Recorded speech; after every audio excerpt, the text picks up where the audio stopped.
Welcome to Litmit channel. Today we will see the origin and growth of tragedy. In introduction part, the origin of tragedy. Tragedy originated in ancient Greece as a part of religious rituals honoring Dionysus, the god of wine and fertility. The word tragedy comes from Tragedy, referencing the sacrifice of goats or their uses as a prize in dramatic competition.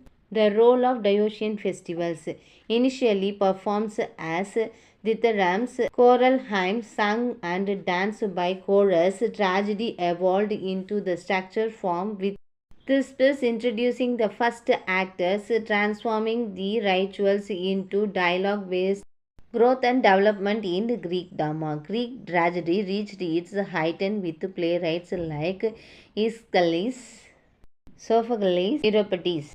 Aeschylus expanded the forms by adding a second actor, reducing the chorus dominance, and exploring themes of divine justice in works like the Oresteia. Then Sophocles introduced the third actors, enhanced character depth and perfect structure, evident in Oedipus Rex, Antigone's. Euripides focused on realms and human emotion, depicting marginalized voice and challenging societal norms in plays such as Medea and the Trojan women.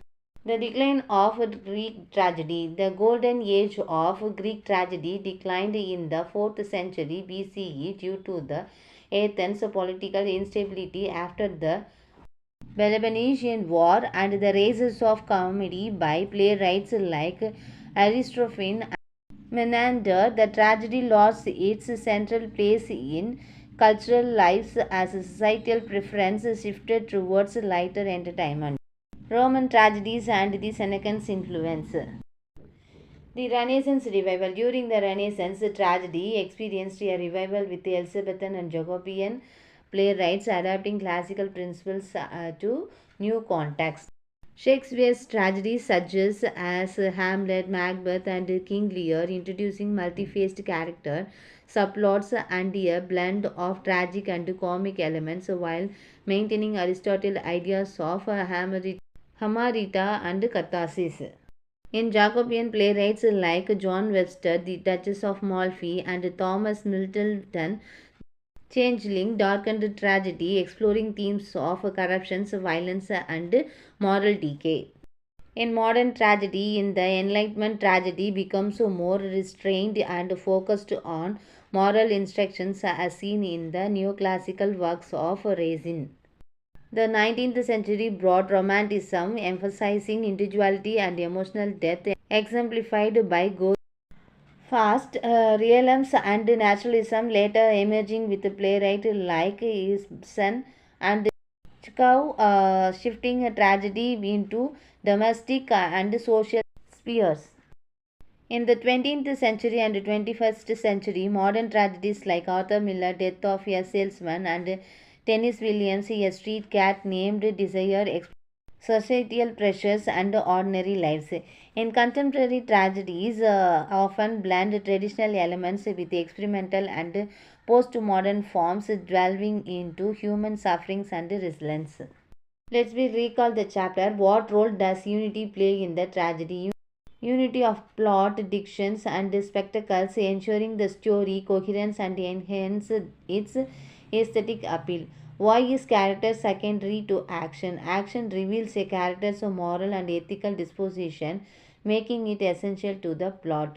What is the significance of choice in revealing character? A character choice showcases their individuality and moral compass. Can there be tragedies without character? Yes, if the plot unfolds without emphasizing the moral traits of the character. Next one, how does speech reveal character? Through dialogues and deliberations, character express their goals, desires, and thoughts. What makes character distinct even when they are types? Their distinct goals and methods of achieving them. How did Elizabethan drama deviate from Aristotle's view? Elizabethan drama made villains and saints successfully tragic hero, which was not aligned Aristotelian ideals. Next one, what is the Aristotle stance on piling up horror? He disapproved of excessive sensationalism, favoring more meaningful and structured storytelling. What does Aristotle mean by organic whole? A plot where all events are proportionate, interconnected, and contribute to the narrative. What distinguishes tragedy from epic poetry? Tragedy dramatizes action while epic poetry narrates it. Why must a tragic hero not be utterly wrecked? Their downfall would not evoke pity or fear, but satisfaction or indifference. What is the unity of action? A single coherent series of events that contribute to the main plot. How does modern drama differ from Aristotelian tragedy?